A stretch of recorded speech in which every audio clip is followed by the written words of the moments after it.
You may like their movies or TV shows, but when I show you what Hollywood has signed on to, you may hate these people and never want to see anything they produce again. These are the celebrity heroes, supposedly, of creative America that are not willing to condemn the massacre on October 7th, not willing to condemn the taking of hostages that are brutalized and executed. But boy, they sure love Hamas. Here's a video all about it. It's curious that literally hundreds of Hollywood personalities, writers, directors, actors, actresses have publicly and consistently come out on their Twitter feeds, on their Facebook, on their stages, at award ceremonies, at public events, screaming at Israel for the genocide. You know, the genocide where Israel wants to kill all the Palestinians in Gaza, but feeds them every day and gives them water every day and gives them electricity every day and drops leaflets on them to say, hey, move so you don't get hurt while we're trying to kill the guys that killed our citizens. So not one of these people, not one, is wearing one of these for the hostages. Not one of these people says anything, and I mean that literally, about, hey, I'd like to condemn what happened on October 7th. I'd like to condemn the fact that there are 20 plus people chained to walls in underground cells in the tunnels of Gaza. They don't mention any of that. All they say is free Gaza, free Palestine. Let me show you how stupid these people are. It's a really cute video that has a lot of truth in it with some of the stars that I personally will never see anything they're in for the rest of their lives. In a world where millions are starving, suffering, and being slaughtered, one group of heroes will choose to ignore it all and blame the Jews. And right now, more than 2,000 actors, directors, and other film industry professionals have signed a pledge refusing to work with Israeli film institutions. I just want to say, free Palestine!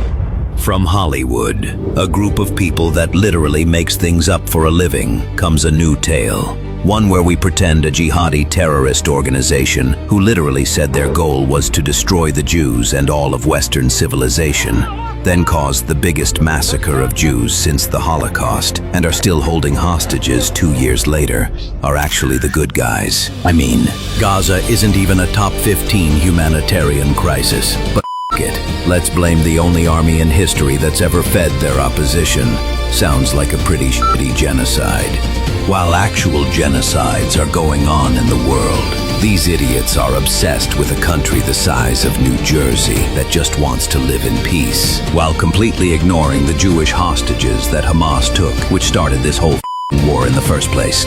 Starring Web of Lies, Free Palestine Chef, Elliot Pager, Stoned to Death, Sex in the Gaza City, From the River to the Phoenix, Ruffalo Soldier, Sharia Sarandon, The White Guilt Lotus, and No Country for Jews. Virtue Signaling, the movie. Wait, 4,000 fucking signatures? I thought the Jews controlled Hollywood. Fuck. What happened? If I don't free Palestine by tonight at midnight, I'll never find true love. Well then, let's go free Palestine. Wow.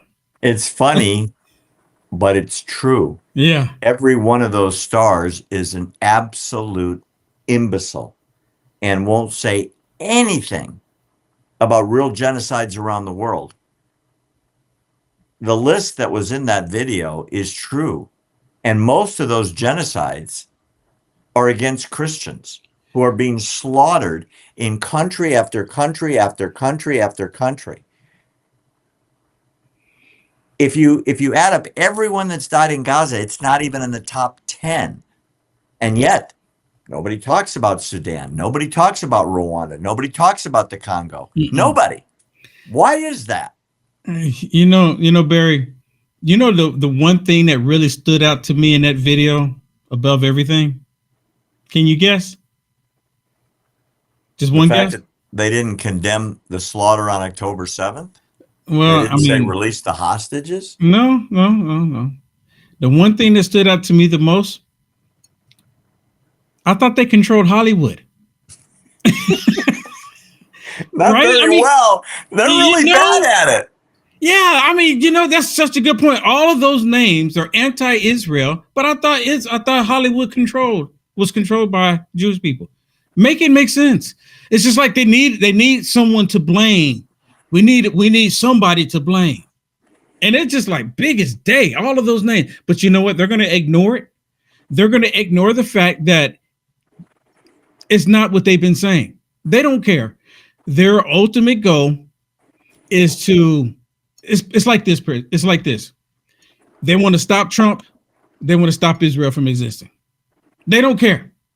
They don't care. Israel could come out and tell everyone to breathe air tomorrow. And guess what they're going to say? Hold your breath. Hold your breath.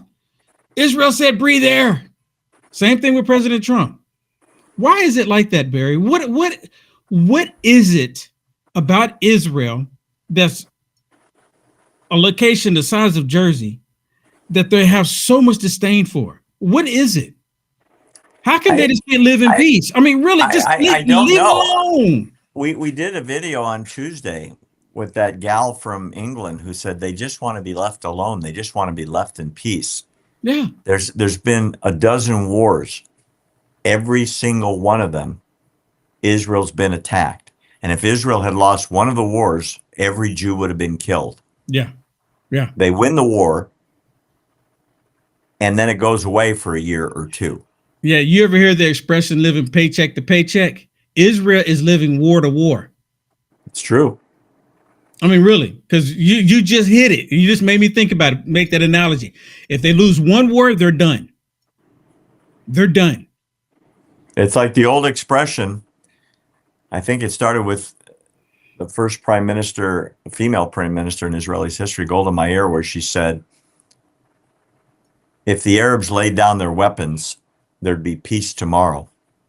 If the Jews laid down their weapons, Israel would cease to exist tomorrow, and all the Jews would be dead. Yeah, wouldn't be any Jews. Yep.